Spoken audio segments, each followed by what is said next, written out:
Hmm.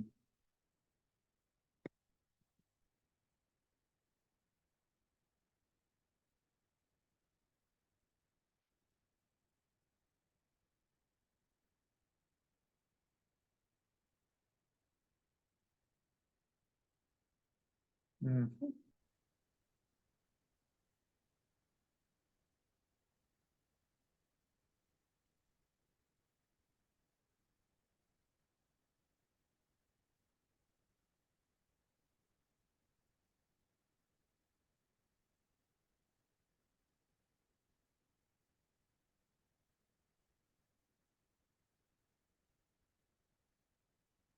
Hmm.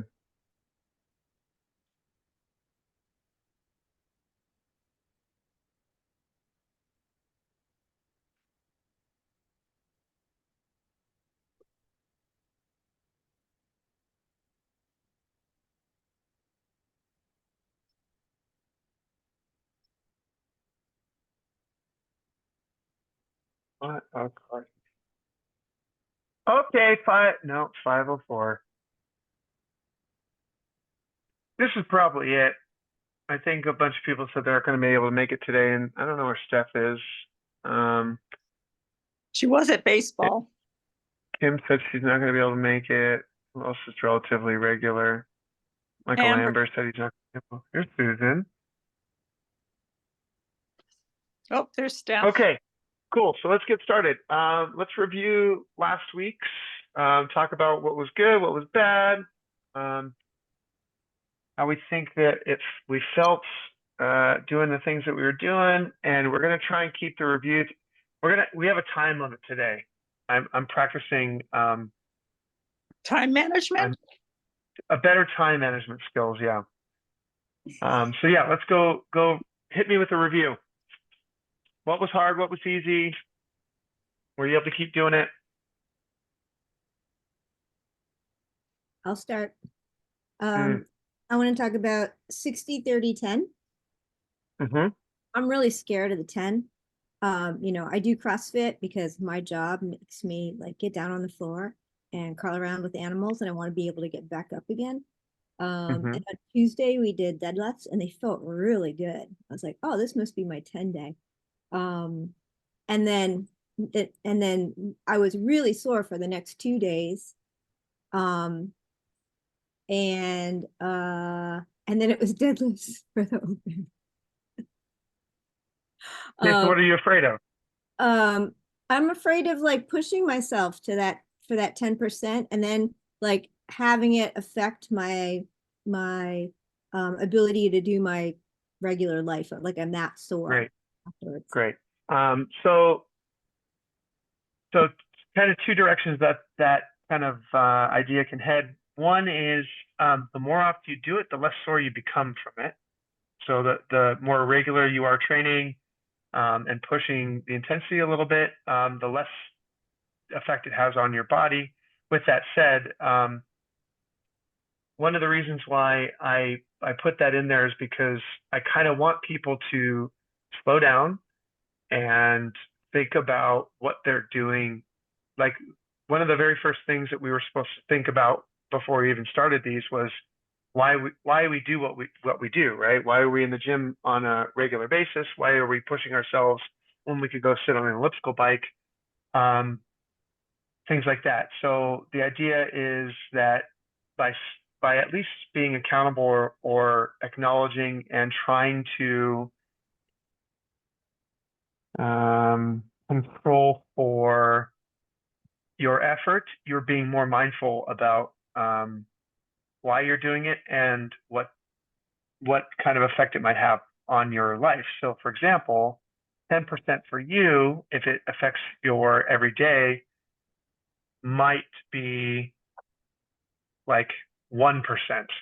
No, that doesn't make sense. Like it might be too much in the sense that like if you're not able to perform in your everyday life, then that's why we're doing this, right? So that might be too much for you.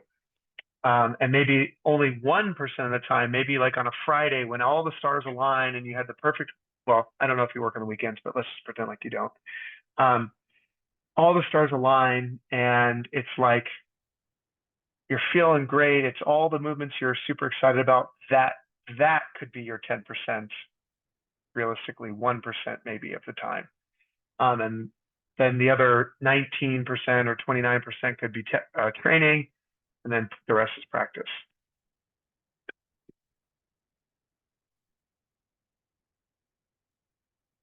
Don't let it interfere. I mean, it's okay if you're sore, but not to the point where, like for example, when I hurt my back last, even though I was picking up a barbecue, had nothing to do with working out, but that was cool because I was out of commission for almost 2 weeks. Like I couldn't get out of bed and walk, so that's not acceptable. So cool. ¿Qué más?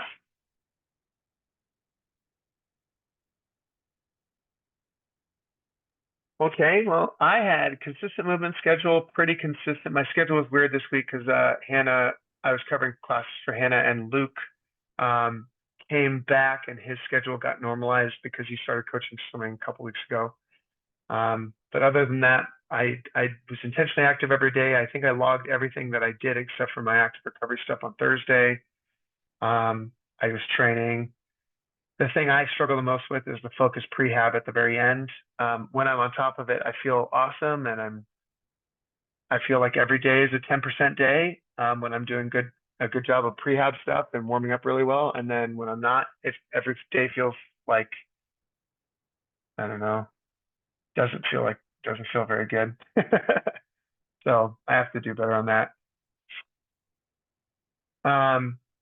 Nami, were you the one? No, yeah, Nami, you sent me you sent the group that nutrition thing, or who sent Optimize Me and who sent the Chasing Excellence one? It's a group effort. Which one? We've sent different ones. Jenny sent the Chasing Excellence article, and that one's really awesome. I don't know if you, or not article, it's a podcast. You guys should listen to that. It kind of touched on some of the stuff that we were talking about and kind of focusing on this week. And then I think Nami sent something from Optimize Me. Someone sent something. Yeah, Nami sent a perfect thing on protein, and kind of give you a little bit more background on a little bit deeper dive into what protein, carbohydrates, and theoretically fats are also. But good listens. Did anyone listen to either of those? Get a chance to.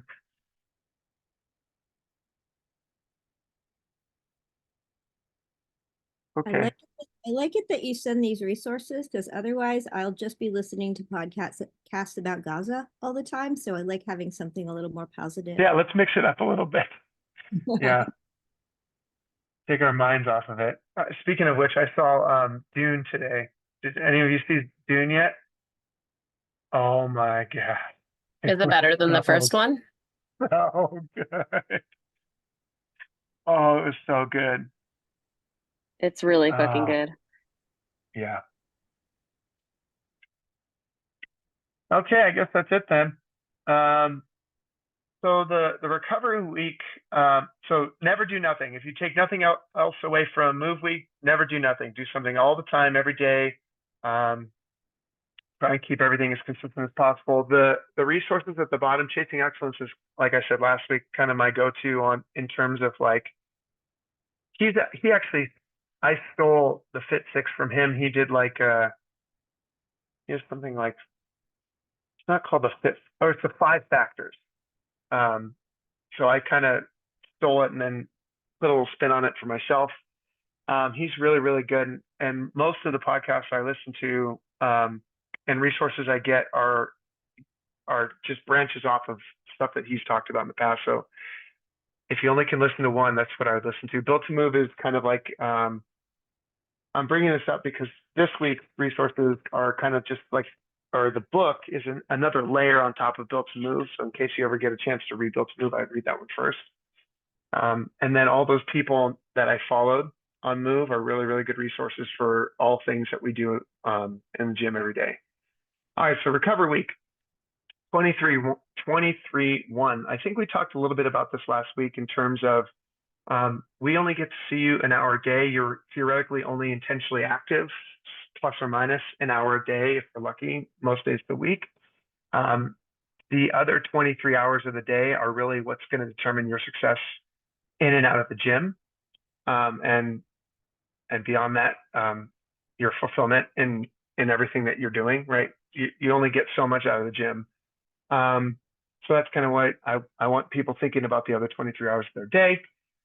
Number one is always plan. The very first one is 8,000 steps a day. They basically found 10,000 used to be the golden rule, but it's really, that number is realistically from a study that kind of finds that people who are more active in their everyday life that take approximately 10,000 steps a day tend to have better health markers than people who don't. It doesn't necessarily, when you start tracking measurements for measuring sake to improve them, they can, they don't always, they have a tendency, but can possibly lose the reason why they were effective in the first place. I forget what that, there's a starts with P, not philosophy. God, I'm blanking on the name. I took 10 practical exams today and a final, 100 question finals. Great. On what? Whatever, it doesn't matter.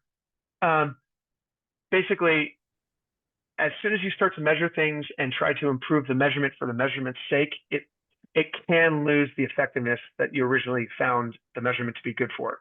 That's kind of the principle was the word I wanted. But they still find that a minimum of like 75 to 8,000 steps a day has a tendency to help you heal, increase your general non-exercise related activity. The other 23 hours of the day, regardless of what your fitness goals are, will probably help you move in that direction, whether it's to lean out, whether it's to get stronger, fitter, faster, whatever it is. The more you move, the more you're likely to get there. And we can't always operate at 100%, like we talked about last week, intensity all of the time, or you will just start to break down. We need some soft, slow, gentle activity to kind of help us recover from our more intense stuff when we are in the gym. So that's kind of where that number comes in. And that's a big part of Built to Move's thing.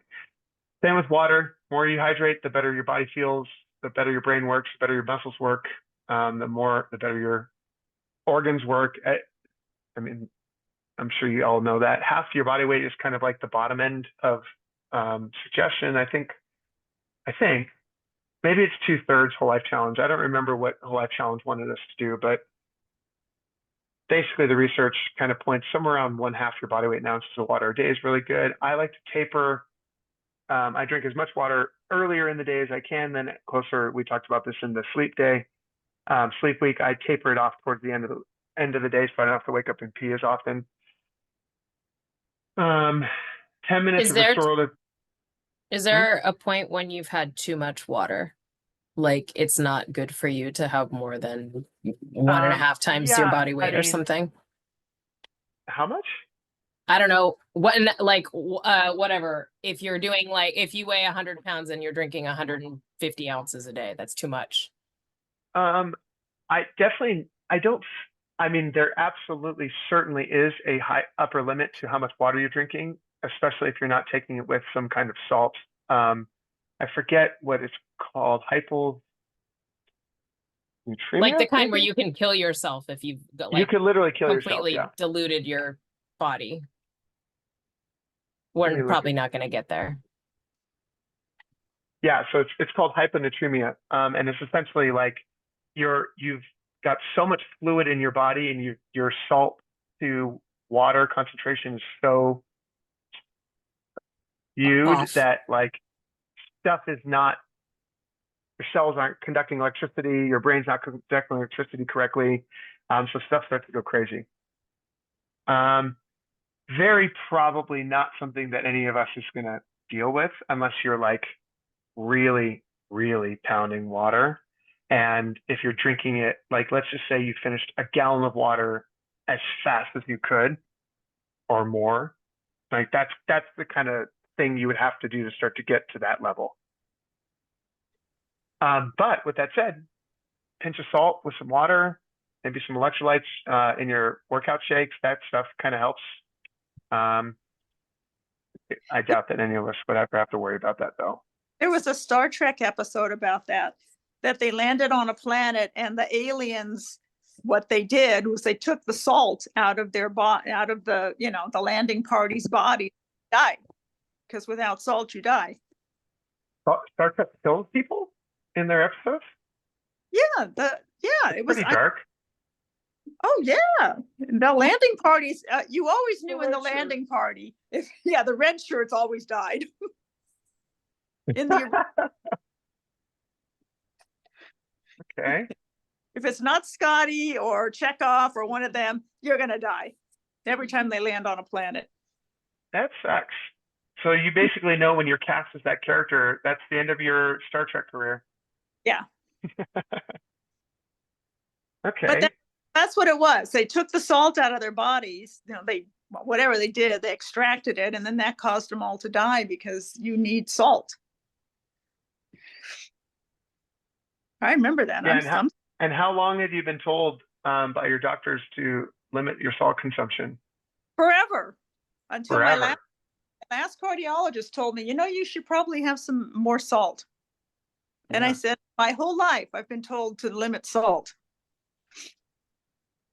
That's why my food was so bland growing up. Yeah. And Burn. Wow, shots fired.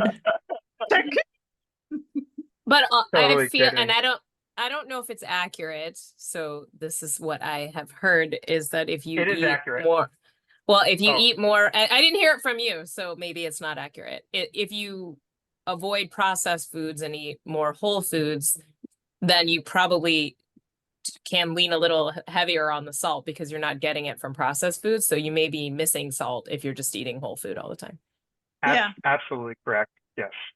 yes, I think that's the point of that cardiologist that told me you need some more salt because what I ate and he goes, well, maybe you should add some salt to your diet. You're too healthy, And Sandra. especially when you're eating like leaner types of protein, there tends to be less salt, like Yeah. chicken versus pork. Even I don't know how much salt beef has in it, but like beef to fish, right? Mhm. I actually don't know how much salt fish is in fish either, but I would imagine it's saltier than No, it isn't regular really. food. I don't think it is really. You need to add I'm gonna look it up after this. Okay. So anyway, and then 10 minutes of restorative efforts per day, which I don't know if anyone's ever done like a cool down ritual, like roll out after a workout regularly, or potentially done like a bedtime cool down routine with foam rollers, lacrosse ball, something like that, stretching even for an extended period of time. It's pretty remarkable how little time you need to invest into feeling significantly better because of it. Like you could probably get it. I mean, on Be on the Whiteboard, I think it gives you like 5 minutes of stretching or something at the end of every session. If you just did that regularly, you would be shocked, I think, at how good you feel, and how you can attack the workout the next day. I don't know if Wendy's ever been on one of these calls. I don't know if she's listening. Wendy, are you listening? left. I think it said she left. I am No, she's here, back. but I'm back. Okay. So I don't know if you looked at the worksheet, Wendy, but basically the way that these work is kind of like I've kind of like ordered them in terms of what I think is kind of the most impactful for that week's habits. And then it kind of trickles down to stuff that's potentially a little bit more demanding, takes a little bit more thought and planning, for you to kind of get more out of whatever week we're on. This week is recovery week. So then after restorative efforts, I think it's important that everyone takes at least a day of completely off from the gym, and maybe even potentially from like exercise in general, maybe like a gentle walk is the most stuff that you would do, or like gardening or something like that is the most intense thing you would do. Similar to the idea of like 8,000 steps a day, more blood flow, you heal faster. We need time away from intensity, the other end of the fitness spectrum, like just live your life kind of a thing. And then the first to mingle, second to jingle, I'm sure is what everyone was curious about. Ben Bergeron talks about this. It's like the gentleman's rule or gentlewoman's rule, whatever you want to call it. Basically, when you're out, it's an alcohol thing. So one major problem with alcohol is it really, really, really affects a whole host of things. But in this case, we're just going to ignore that fact. It messes with sleep and it messes with your appetite and your hunger hormones and your nutrition and all that stuff. But it's just like, it is poison. Like alcohol is technically poison for your body, but it's still part of a social construct that we all participate in often. So it's kind of weird when you don't drink. If you're in a setting that like expects you to, or people might find it weird. And so his idea, Ben Bergeron's idea, was basically you order one with everybody and you have it with them. And then you order the second one when everyone else has it, but you don't finish it. And second's just the jingle is kind of like, so you have something in your hand so no one gives you a hard time for it. For my non-drinkers, that doesn't matter. And for people who do drink, it's essentially trying to limit you to 2 drinks in a like an outing kind of a thing. And they've basically found that like this is kind of an aside, but most people can metabolize about 1 drink an hour. Most people are drinking before bed. So theoretically, if you're having more than like a drink or 2 within a couple, like I think I wrote on the very first day, 4 hours or something like that, it's going to mess with your sleep. It's going to mess with other stuff. So we're trying to kind of limit that. Mhm. So that particular item means that if you're in a situation where people are social drinking, that you should try to limit your alcohol to 2? Or Yeah, it's well, basically like what is that activity? Like what is that task? That's Mhm. exactly what it is.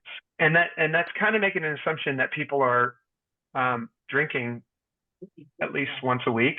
So I don't know if that's completely accurate, but like I think there's enough people who do have alcohol that I left it on there because I think it's that important to kind of keep in mind that it really is not super great for us. I was just talking to Sagi about this because he has to go to a lot of work functions where people drink heavily, and he doesn't necessarily want to be drinking that heavily, but it's a little bit like work. Expected almost. Yeah, or I've been around work colleagues that the whole thing is they kind of judge you on how much you are drinking, and what you're drinking. So I don't drink, and but depending on who I'm with, my answer is either, oh, I don't drink, it doesn't sit well with me or whatever. But if it's somebody that I know is going to judge me for not saying I don't drink, I just order a drink and then I fake that I'm drinking it. So it's just easier than to explain that I don't drink and have them argue with me about it. I always join in the shots and I just add water to my shots. Yeah, and she pours the Throw it tequila over in your someone shoulder. else's. She pours it in my cup. Wendy already does this thing. See? Yeah. I always have water and I'm like, yeah, I just can't do it. But you want to just be around, like just join people, but you can do it with water. Yes, I mean, I understand it. Like, I actually don't drink nearly as much as I used to. But I can I will still drink and still kind of feel weird when I don't order more with people. It kind of makes me feel weird. And I don't know if that's because it's all in my head or it's just kind of like, it's kind of sad. I mean, I think I've posted this or at least reposted it on the VCF athletics story. And if I haven't, I've saved it like 17 times. It's sad that like eating healthy is considered dieting when that shouldn't be. When it's weird that being going to the gym or exercising intentionally and regularly is like kind of like looked at as you're addicted to the gym. I care about my sleep. You're a grandpa. Why do you go to bed? But besides that, like I'm very selfish with my sleep because I know everything the next day is better when I sleep more. And people kind of look down on that stuff. So it kind of sucks that like if you're not into drinking or you don't want to drink much, it's kind of people give you a hard time sometimes. So Well, if it makes you feel any better, my nickname with my friends is Granzio, because I am the one that's like notorious. So like I'll just be like, okay, I'm done. Bye. Like everyone will stay up till like 3 or 4 a.m. and I'm like, I don't need this in my life. That's when I wake up. Granzio, that's awesome. Granzio, Yeah, that's yep. when I've been waking up lately. Jesus. Oh my gosh, yeah. And it's funny because now like some of my friends have kids now, and and like they're the ones who go to bed early, and I'm like, I've been waiting for you assholes to get on my schedule, so now we can hang out. And I don't necessarily feel bad. I kind of feel bad. I feel bad in the sense that like I feel bad for other people who don't like get it. Mm. You get so much more out of everything if you're just more responsible with, and it's not even like drastically different. It's just like these little things, like trying to drink half your body weight in ounces a day of water. Seems trivial. It doesn't seem like that's like 4 water bottles or something like that. But not to pick on Mike too much, but like Mike Van Eaton came in the other day for a training session, and he had only drank coffee that day. He had no water. What was made? Oh. My mom used to never drink any water either. I don't think like a lot of people. people do that. They'll have a lot I of know. coffee and then soda, and then that's it. They don't actually drink just plain I mean, non-caffeinated liquid. yeah, and I guess it's better than not drinking any fluids, but it's like, Oh, for the fluid thing is if something is a diuretic, do you not count it? So meaning it doesn't count as a liquid if it's a diuretic. correct. I don't count coffee as water, but like I'll count protein shakes as water. I'll count protein shakes as water. That's the only Caffeine. thing I drink Sorry, other than green tea or soda. Do you count those? Not water. soda. What'd she say? Not soda. Soda never gets counted as water or Yeah. liquid. But because guess it's it would processed or would because depend. it's caffeine? Well, it's sugar and caffeine, and it's not. Diet. It's I not guess it good. would exactly. I guess diet's- it would depend on the person who I'm talking to. If I'm talking to you guys, I would say no. If I'm talking to somebody who's never done anything like Drink anything water. like this response, like accountability, doesn't drink water, and I can get them to drink iced tea and diet soda instead of coffee or frappuccinos or regular soda, I would count that. I'd say that's better than not. It's better than nothing. A lot of this stuff exists on a continuum, right? It depends on who you're talking to. Okay, and then first Mingle, second the jingle, and then movement snacks. So movement snacks, I sent this out before it started, a link to, or maybe a screenshot of something like if you're someone who sits at a desk all day long, something you could do that takes less than 5 minutes at the top of every hour, and it kind of alternated between like 50 air, like this isn't it, but like first hour you're at work, 50 air squats on the top of the hour. Second hour you're at work, a seated, it's not necessarily a pigeon pose, I think it's called tree pose or mountain pose, I think it's called. Like seated mountain pose for 30 seconds on each side and a 30-second couch stretch on each side. Like basically just finding ways to like keep your body moving, and it's tiny little investments throughout the day. And then like it ends up being like, if you did what I posted, it's like an extra 150 push-ups a week or something like that, and 300 squats a week, but you're doing it in like sets of 5 throughout the day, a couple days a week. But it adds up a lot. And same thing with like the steps. Like, oh, I had a statistic that was so, when I first saw it, I was like, there's no way that's true. I think it was something like, if you walk 7,500 steps a day, by the end of the year, you've completed like 45 marathons or something like that. It was something like that. I don't remember the exact numbers, but like there's ways to just like on a regular basis, just like reading a page a day, by the end of the year, you're done with 365 pages versus not. There's ways, all of these things are trying to get you guys to do stuff, kind of bring up your baseline, your like the very bottom of your activity, just bring those up. So the other 23 hours of your day, you're actually burning the other, depending on how many calories you're burning per day. For me, it's like I burn 150 to 200 in a CrossFit workout, and I'm technically, theoretically burning almost 3,000 calories a day. So the workout itself is not the stuff that we really need to be paying attention to. If weight loss is our goal and recovering from training is our goal, all the other stuff. So I can post that movement snack thing again. Please. They handed one of those, something like that, a worksheet out at work a few years I'd be ago. interested to see it.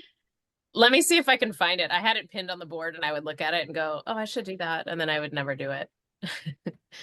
It was easy Set an things alarm. too, like, you know, like move your, I look Perfect. at it repeatedly, it Yes. just wouldn't do it.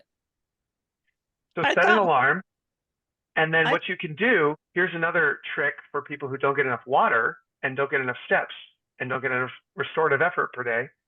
I'm sure everyone isn't drinking at work, but almost all the other ones of these, you could literally take huge chunks out of just by doing something like this, and your habit stacking. So at the top of the hour, you do your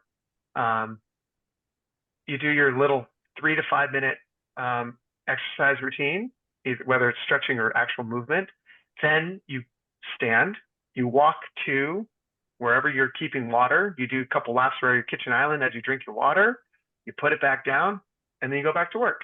And then 30 minutes later, when you have to pee, you get back up again. You go pee.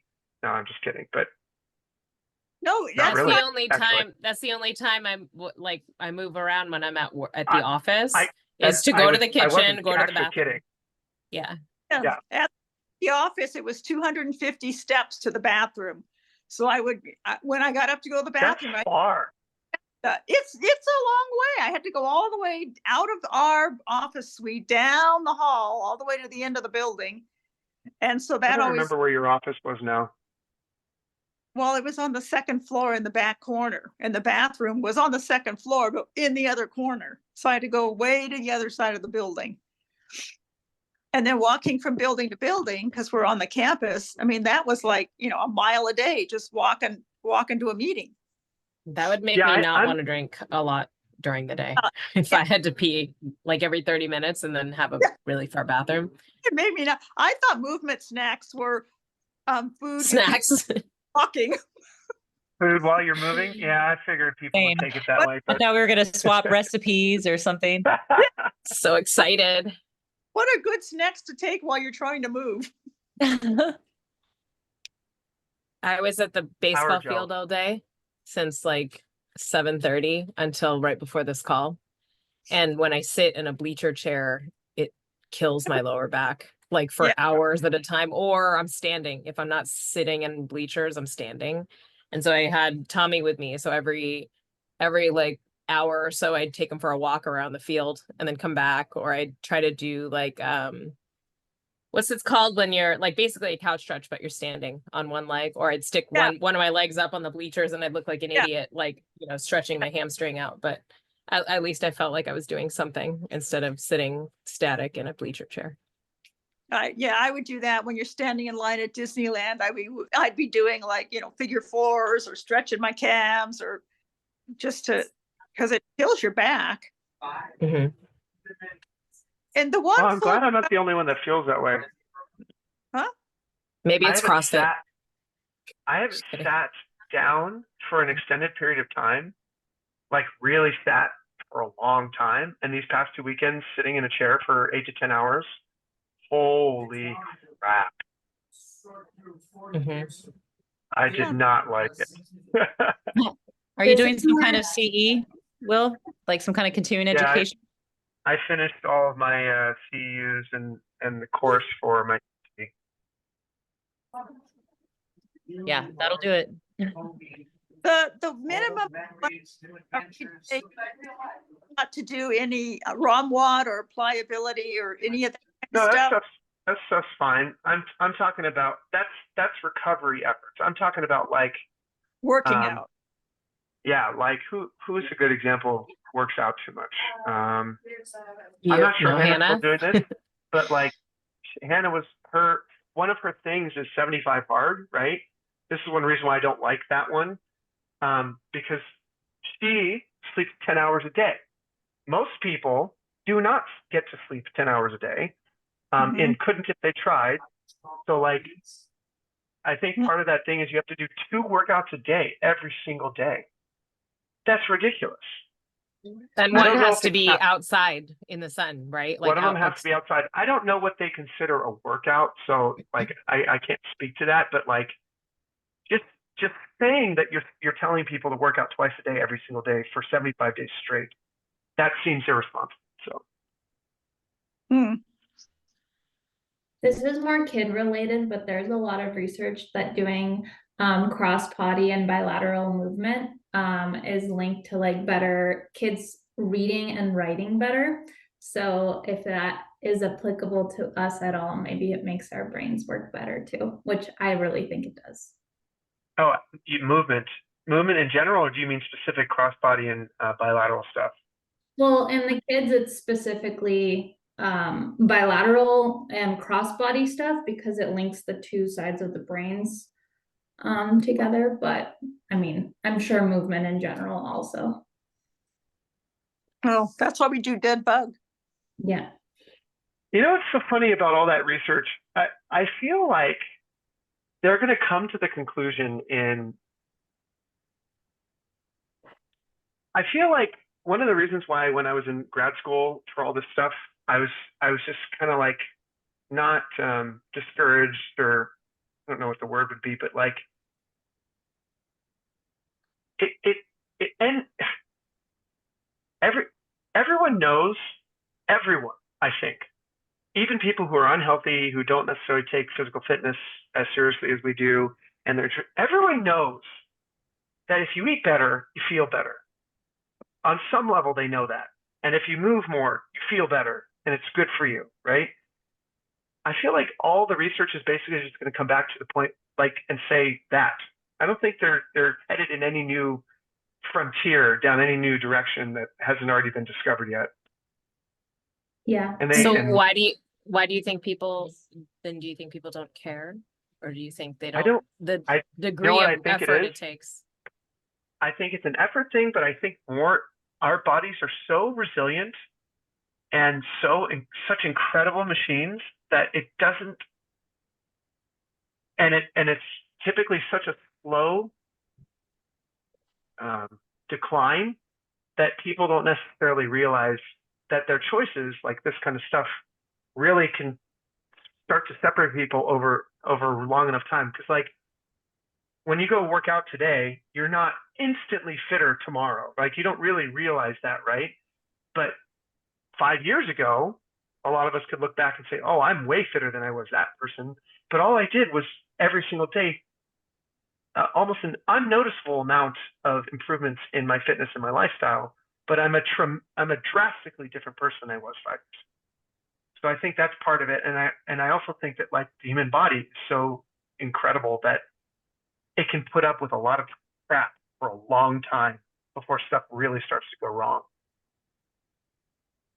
Well, yeah, look at like drug addicts and alcoholics, what they do to their bodies, and they go on and on and on for a long time. So, I mean, you just eating poorly is way less than that. It, It's also a piece in society that tells us to prioritize things that aren't our bodies. Like you were saying at the beginning, Right. Will, like people get judged for going to the gym every day, like that's a bad thing. Or we get judged for eating well, like we're dieting all the time, like that's a bad thing. And like when we're in school, I was thinking about this, like how I learned nutrition. I took basically 8 years of nutrition, becoming a veterinarian, right? But like it was all about like the patient. It wasn't about me, like Hmm. putting myself first. I, Yeah, I that's a think big. also, sorry, well, go ahead. Hmm. Well, just what is around us. So it's like if everybody else is eating like crap, it's like, okay, Sure. well, like they seem to be fine. Or nobody's, like, but if everybody was eating well and then you're the one that's eating like crap, it's sort of like you stand out a little bit more. But I feel like when everything around you is like, so who you surround yourself with and the type of like people that you surround yourself with can impact your mindset on taking care of yourself. Because if other people Mhm. around you don't take care of yourself, it's like not me. It's obviously not that important to other people. So why would it be important to me? Or Yeah, it makes they it a seem lot to be easier to fine. not prioritize that stuff. And that comes back to the one of James Clear's major things is like or I don't know if he's the one who said this, but be the designer of your world, not just the consumer of it. His idea is like create an environment for choices, the better choices to be easier.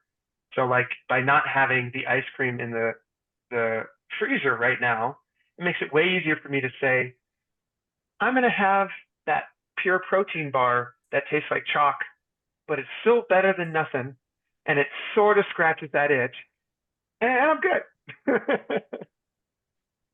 So, yeah, that's a really good point. I think people also don't necessarily, I think what Nami was saying too is I don't know how many, I haven't really thought about this much, but I don't know how much people, how do I say this? Not that they're trying to not prioritize themselves, but like it's almost like some people don't understand how valuable they are to themselves. Like they don't realize how special they themselves are. So it makes it easier for them not to take as good care of what they have. I don't know. Like their self-worth? Is that what you Yeah, mean? like their Or like self-worth. Like meaning, they don't think that they are worth taking better care of themselves. mm-hmm. And it's easier not to have to change because it's hard to change. It's Yeah. hard to change your life. So it's easier just to keep doing what you're doing and, oh, well, I'm still alive. I didn't die yet. it's also hard to try things that don't have immediate results because then you feel like a failure. Or like something that's hard and you don't get an immediate reward. You're like, how long do I have to sacrifice and see Yeah. nothing? Maybe I'm not doing it right. Yeah. Yeah. I mean, yes, you do think that. Maybe I'm not doing it right because I'm not seeing any results. But we'll see. I mean, we have seen, but people don't necessarily see, and it's very hard. I don't deny that. You know what? To Especially go back to sorry, go ahead, Bill. now. Your 10-minute snack or like 10 minutes of recovery after class. I never used to do that, like ever.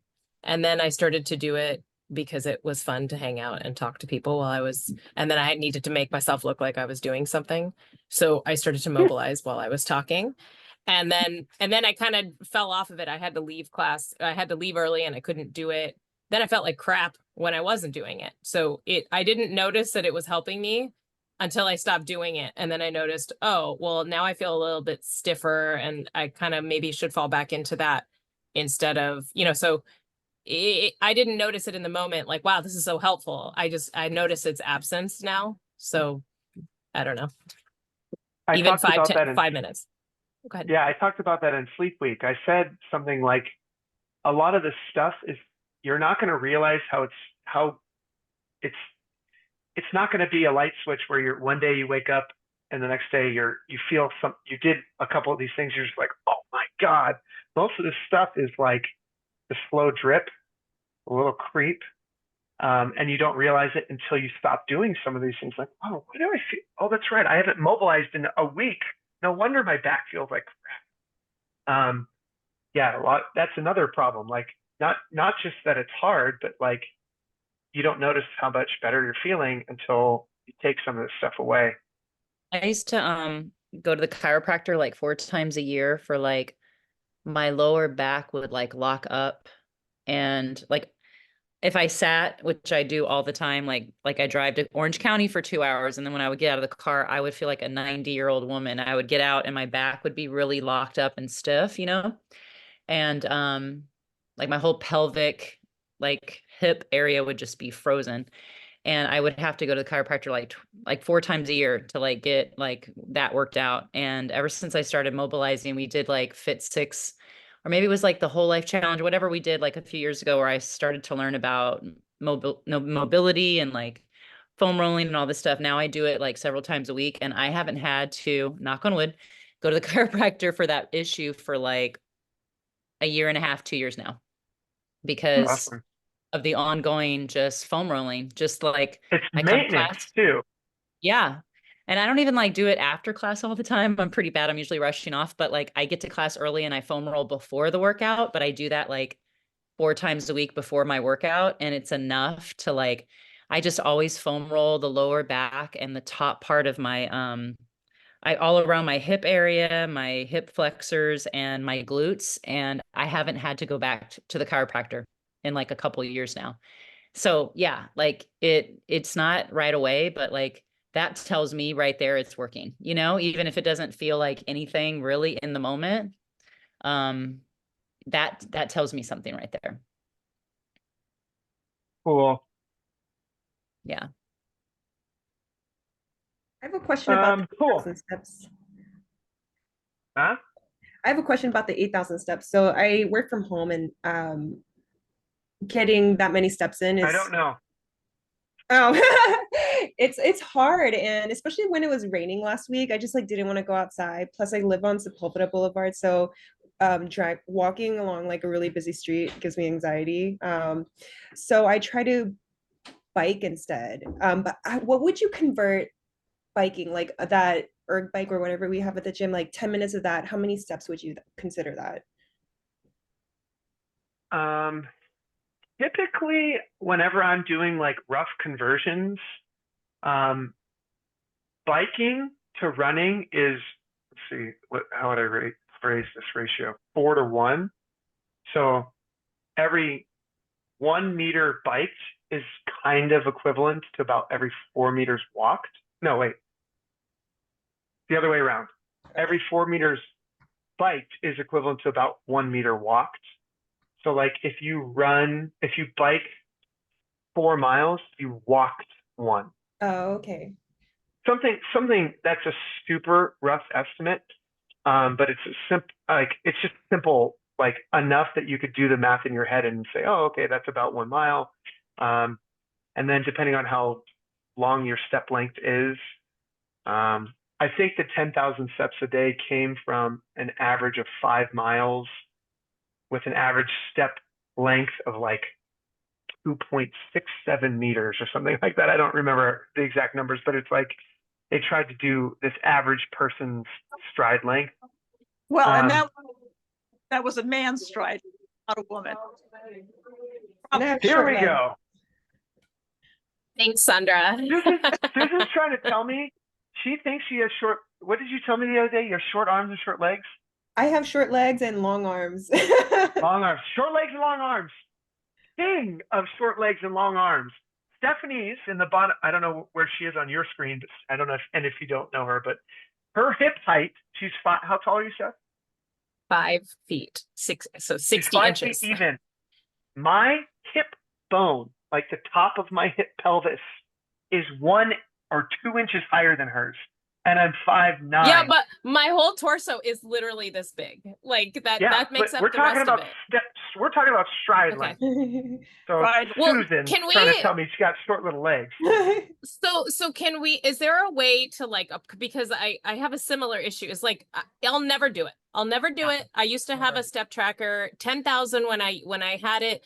It was like very much an effort every day, and I'm not going to do it. I'm not trying to be, it's not going to happen in my life to make the time to do those steps. So is there something like, even if I said at walking at a 3.0 on a treadmill for X distance or period of time is roughly equivalent, can it be translated in something like that, where like, I know if I walked for an hour, I don't know what the measurement was, but I knew I walked for an hour today at a speed where I could talk at the same time, it's sufficient. Like, is there some equivalent? Yeah, so I would say I do a lot of walks because I take the dogs for like a 40 to 50-minute walk 3 or 4 times a week, at least 3 to 4 times a week, and it comes out to be like, for me, it's like 3,500 steps. That's it. That's what I'm saying. How the heck are we supposed to do that? 8,000. So remember, so let's back up. Let's remember the point of this is not the steps. The point is the increased activity.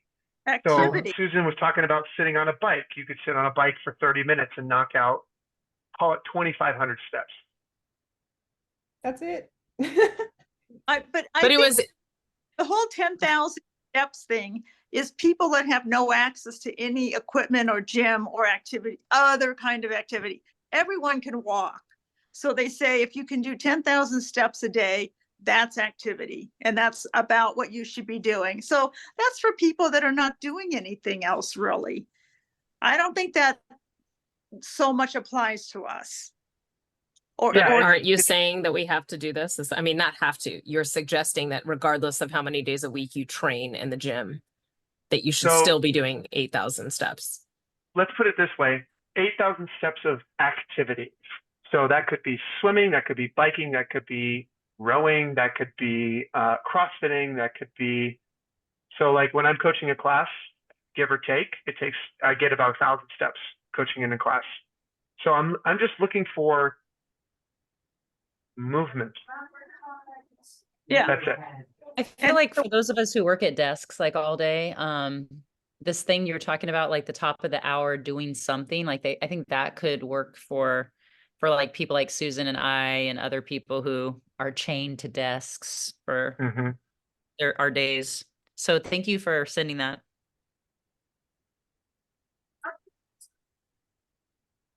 Because I just know realistically in a full day of work, like even even if I do the snacks. Okay, so I do the snacks anytime I can be off camera and I'm whatever. And then at the end of the day, I have all my other personal responsibilities that I need to accomplish. I can't bake in an hour of walk time. Or like I'll walk the dog when I drop the kids off at school, I walk the dog around the school campus for 20 minutes. That's not 8,000 steps. But, and then maybe I build in another walk in the afternoon.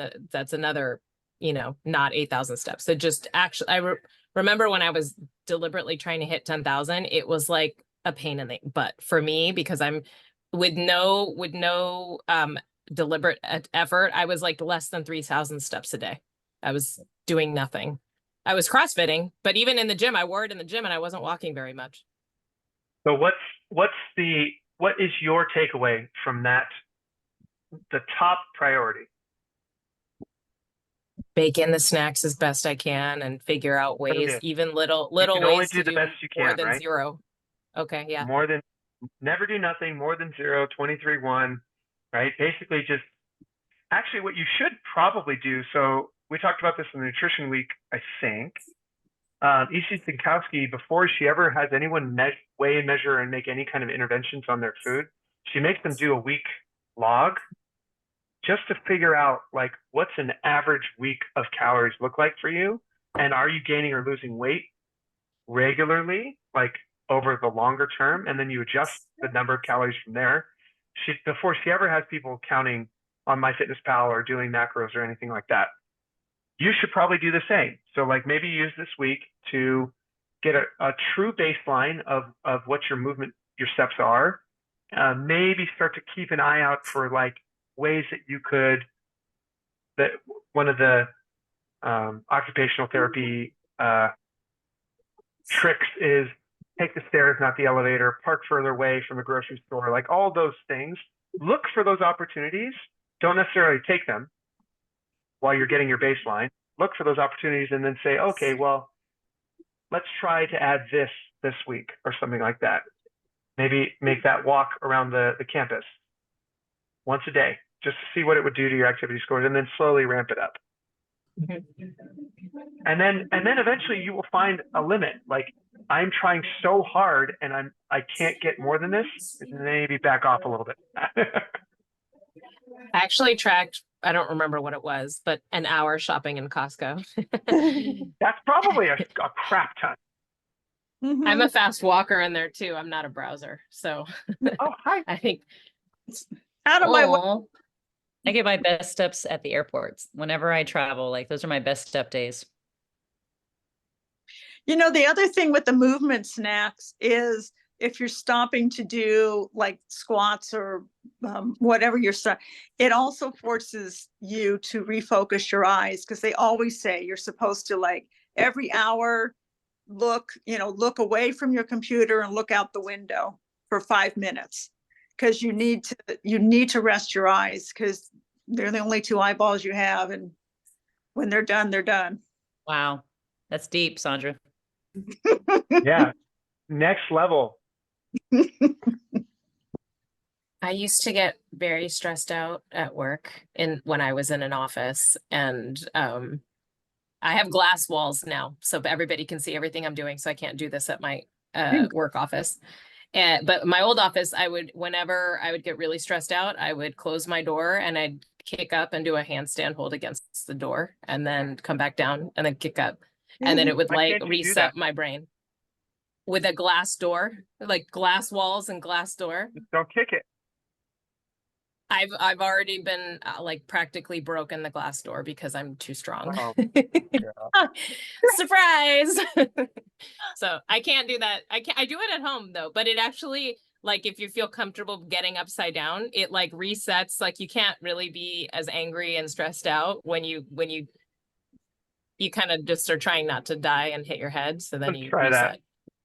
Well, you know, Bonnie always tells me every day you should go upside down. You don't have to do like a handstand or something, but something where you're kind of upside down, because that resets your brain. Wow. That's so interesting. I'm going to read about it. I don't know. That's what she said. Huh. I believe her. I believe her as well. Also, this isn't a movement, but more brain health stuff. Have you guys heard of the 1,000 Gifts? There's a 1,000-hour challenge to get 1,000? outside. 1,000-hour challenge. I think it's 1,000 hours. You try to accumulate 1,000 hours in a year of being outside. Oh, that's fun. I like that. For you. That's like I don't know. That's like almost 3 hours a day. Oh, Wow. Or it is And it- 10 weekends camping. Huh. It is all weekend at baseball outside. There you go. God, I once swimming. accumulated a 1,000 gratitude list, 1,000 things I was grateful for, but That's that's a not this lot. week. Come up with that many. It took I'm me some sure time. you actually could. It would just take time. Or they're very Like, micro things. I'm It's grateful okay. for this keyboard. For real. Yeah, it's like micro things, like Stephanie said. If you think like 1,000, okay, I'm going to try to do 10, chomp out 10 today. They're like these little micro things, but it's a great reflection practice. But that is not what this week's about. So I digress. That's next week. Yes. Next week is practicing gratitude. Yes, I think I could But- teach that class. Jenny, Yeah. the outdoor thing, I think, is actually really important, because also the effort of being outside, most of the time you're probably trying to like move a little bit while you're outside. So and move slowly, not like exercise. But if you went outside, you're probably going for a walk, or you're like at the beach or something, or at a park, and I'm you're more likely. But the gardening. Yeah. rain was a real problem though, Susan. Like that was a real problem. Like that was a hard week. It was. It definitely messed up my Yeah. regularly scheduled movement for sure. Yeah, so what do the people in other states do when it's go- dark, cold, They and go it's they go outside in the rain and the dark. I used to live in Ohio for 16 years and guess what? We went outside. You just do. You adapt. well, you also get vitamin D from being outside. Yeah. I love that the sun sets later now, so it's like another, Yay. I was literally just thinking, why are my dogs barking at me? They should be winding down, but it's because it's later. It's not later for them yet. Yeah. Ugh. I love that though, Jenny. Thanks for bringing it up because that would be a cool thing to try to like shoot for. Like, well, so I also mainly work from home, and I heard about it on Chasing Excellence, because I listen religiously. But so because where are they? I don't know. Well, New England. Boston. New Oh. England? They're in Yeah. Boston, outside of Boston.